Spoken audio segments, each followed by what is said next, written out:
अब जब हमें इस रिपोर्ट का एम पता लग गया है तो शुरू करते हैं ये समझकर कि आखिर ये नई पॉलिसीज किस तरह फंक्शन करती हैं। उससे पहले एक छोटी सी बात, पिछली वीडियो में दो शब्द कई बार आपने शायद सुने, सोशियो और इकोनॉमिक। इनका मतलब है सोशल यानी कि सामाजिक और इकोनॉमिक यानी कि आर्थिक।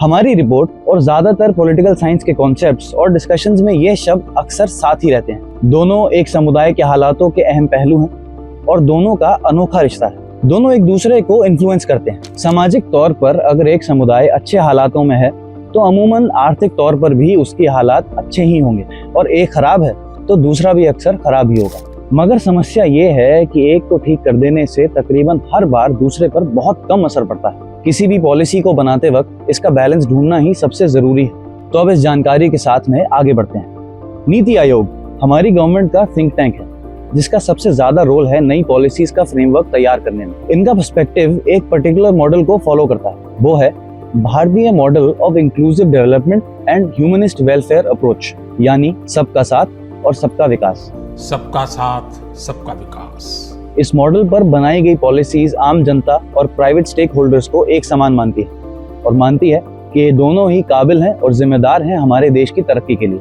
अब ऐसा मानते हुए ये पॉलिसीज को फ्रेम किया गया है मार्केट इकोनॉमी के पर्सपेक्टिव से, जिसके लिए जरूरी है प्राइवेट स्टेक होल्डर का पर्सपेक्टिव, क्योंकि वो रिस्पॉन्सिबल है एम्प्लॉयमेंट जनरेशन यानी नौकरी और अपॉर्चुनिटी देने के लिए, जिससे कि आगे ग्रोथ हो। अब इस नजरिए से इंसान बन जाता है एक रिसोर्स और पॉलिसी का फोकस सोशो इकोनॉमिक कंडीशंस को ठीक करने के उस एस्पेक्ट पर जाता है जो उन कंडीशंस को ठीक करने को एक इन्वेस्टमेंट मानता है, ह्यूमन कैपिटल बढ़ाने के लिए। सरल तौर पर पॉलिसी का मकसद ये बन जाता है कि मार्जिनलाइज सेक्शंस के हालातों को सुधारा जाए ताकि वो इकोनॉमिकली इंडिपेंडेंट बने।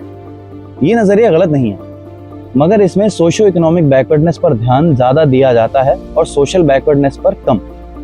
नई पॉलिसीज एक और कॉन्सेप्ट को फॉलो करती हैं, अंत्योदय, जिसका मतलब है सोसाइटी के निचले से निचले तबके को सहारा देना और आगे बढ़ने में मदद करना। इसके तहत नई पॉलिसीज मानती हैं कि हमारे देश में लोगों में फर्क है हमारी डाइवर्सिटी की वजह से, ना कि सोशल हायरार्की और इकोनॉमिक इनइक्वालिटी की वजह से।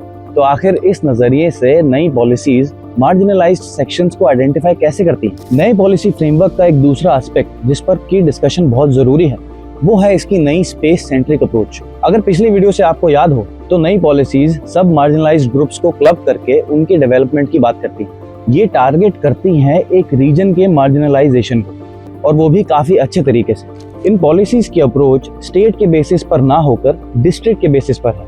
ये एक अच्छा तरीका है ग्राउंड लेवल पर अथॉरिटीज और इंस्टीट्यूशंस को इन्वॉल्व करने का और ग्राउंड लेवल से ही डेवलपमेंट को शुरू करने का। मुस्लिम सोशो इकोनॉमिक डेवलपमेंट से वो डिस्ट्रिक्ट जहां पर मुस्लिम पॉपुलेशन ज्यादा है वहां पर ये पॉलिसी मॉडल कहीं ना कहीं कामयाब भी है, मगर और एरियाज और एक ओवरऑल कॉन्टेक्स्ट में ये अप्रोच भूल जाती है कि एक जगह पर रहने वाले लोग सब इक्वल नहीं और सबके पास इन पॉलिसीज के स्कीम्स और प्रोग्राम्स के लिए बराबर का एक्सेस नहीं है।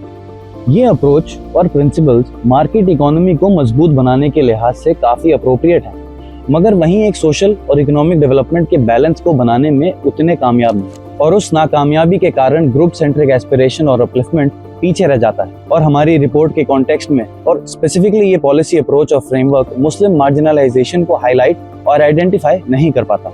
अगली वीडियो में मुस्लिम मार्जिनलाइजेशन के इस डिस्कशन को आगे बढ़ाएंगे और एजुकेशनल बैकवर्डनेस की सिचुएशन और सोशियो इकोनॉमिक मार्जिनलाइजेशन में इसका क्या रोल है इसके बारे में समझेंगे। शुक्रिया।